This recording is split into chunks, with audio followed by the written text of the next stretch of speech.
Shule ambayo Mheshimiwa Rais ametufungulia na ambayo mama Mheshimiwa Mother wametujengea.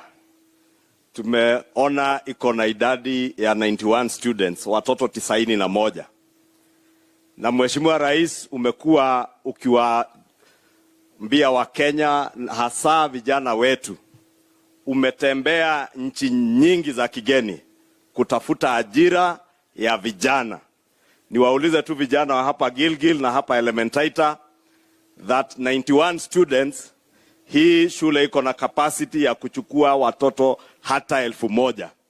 Na hizo nafasi za kazi ambazo rais anasema ziko Ujerumani ni mechanics ambao na electrical engineers and technicians ambao watafanya courses hapa. Ni watu ambao watakuwa na technical skills, hizo ambazo unasikia rais akitangaza zimewekwa kwa mitandao na kwa magazeti. Nafasi za kazi nyingi ziko nje.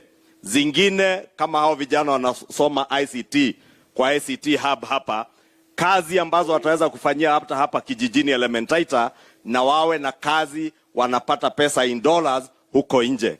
So nianze tu kwa hiyo kuwauliza vijana, mkubali kujisajili wengi, muingie kwa hii shule ili iwe kwa manufaa kwenyu.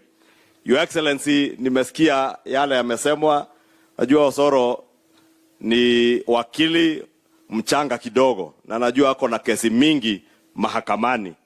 Lakini nikushukuru rais, sababu jana wewe na kiongozi wa mahakama, her ladyship the Chief Justice, kiongozi wetu wa bunge, Speaker Wetangula na Speaker Kingi, mulifanya mkutano wa dharura na mkakubaliana vile sisi wote wa Kenya tumekubaliana ya kuwa janga la ufisadi limo kwa nchi yetu. Na mmetuambia kwa siku chache zijazo idara zote za serikali, idara ya mahakama, bunge, executive yenye unaongoza, tuweke mikakati ya kuhakikisha ya kuwa ufisadi umetolewa kwa kazi ya umma na nchi yetu. Na Mheshimiwa Rais, nikushukuru na nikuhakikishie ya kuwa sisi katika bunge, ile mambo yote ambayo itahitajika tufanye kama wabunge kusaidia kwa vita dhidi ya ufisadi, sisi kwa bunge tumo tayari na tutakuwa tayari, ili kama ni sheria inahitaji kubadilishwa tutabadilisha. Kama kuna policy or administrative reforms zitahitajika, tuko tayari kuhakikisha ya kuwa hayo yote yamefanyika. Wale unasikia Mheshimiwa Rais wakipinga sisi tukiongea mambo ya ufisadi, nataka nikuambie usiwasikize. Wale ni watu ambao wamekuwa wakinufaika na ufisadi. Hata hao Osoro wanasema, wale ulisikia jana wakipinga huo mkutano, ni wale ambao wamekuwa wakinufaika na ufisadi na mambo ya kuteka nyara uchumi na nchi yetu kupitia ufisadi. Therefore, Your Excellency, let me just encourage you and congratulate you, her ladyship the Chief Justice and our speakers in Parliament, for the meeting that you had yesterday. And Your Excellency, since we are now all agreed as Kenyans that corruption, state capture are a danger not just to us as a nation today, but even to future generations, that corruption remains the single most threat to our nation's welfare, Your Excellency. We want to thank you for convening the meeting that the judiciary requested. And you are all agreed. Those in the judiciary now agree that corruption is a problem.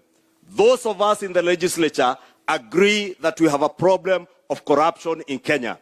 Those of you, Your Excellency, serving under your leadership in the executive, you have also considered that indeed corruption is a cancer that we must deal with. I want to give you the highest assurance, Your Excellency, as your majority leader in the National Assembly, that whatever policy, administrative or legislative interventions that you require from Parliament, we shall be at the forefront of ensuring that those administrative, policy or legislative reforms are enacted to help us deal with this cancer and scourge of corruption and state capture in this country. Your Excellency, don't worry about those who are making noise at you.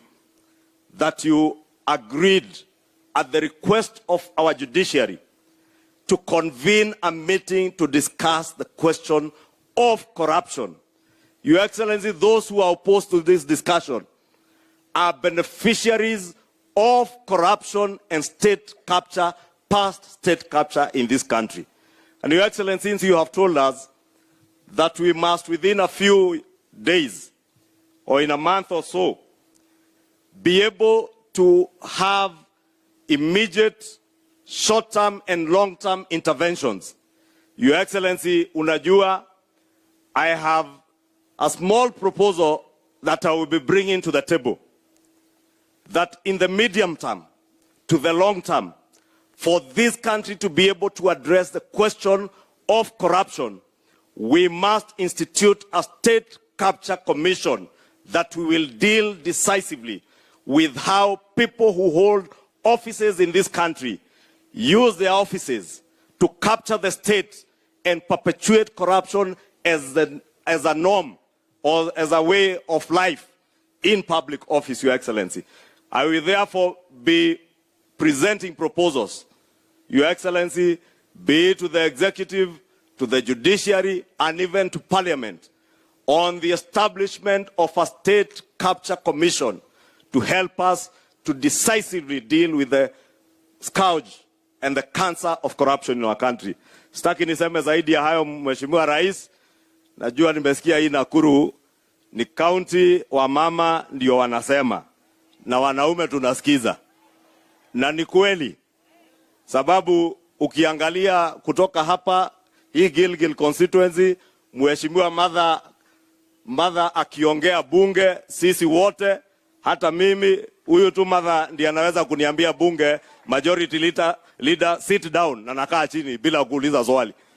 Sababu she is our first chairperson of the speakers panel. Kutoka Speaker Wetangula, utoke kwa Deputy Speaker, the third most powerful person kwa bunge la kitaifa ni mbunge wenyu hapa Gilgil. Na tena unajua, this is the only county iko na wamama wengi wamechaguliwa viti za ubunge, hata Senate, na governor mwenyewe mwenye naita kukaribisha, governor wetu wa nguvu, Mama Susan Kihika. Kwa hivyo kwa heshima nimuulize governor wetu, Her Excellency Governor Susan Kihika, aje aseme yake machache. Si huyu governor ni wa nguvu? Na Mheshimiwa Rais, unakumbuka wakati tulikuwa natafuta serikali, baadhi ya wale viongozi shupavu ambao tulijua hawawezi tetemeshwa na mtu yeyote ni huyu governor Susan Kihika. Na Mheshimiwa Rais, unajua juzi nilikuambia privately, na ni vizuri nitangaze, kama itafika siku tuweze kubadilisha hii katiba, mimi naona tubadilishe katiba, hii kiti ya governor tuseme hii ni kiti ya affirmative action, inapewa hawa wamama, sababu ndio wanaelewa hii kazi ya governor. Asanteni, karibu governor.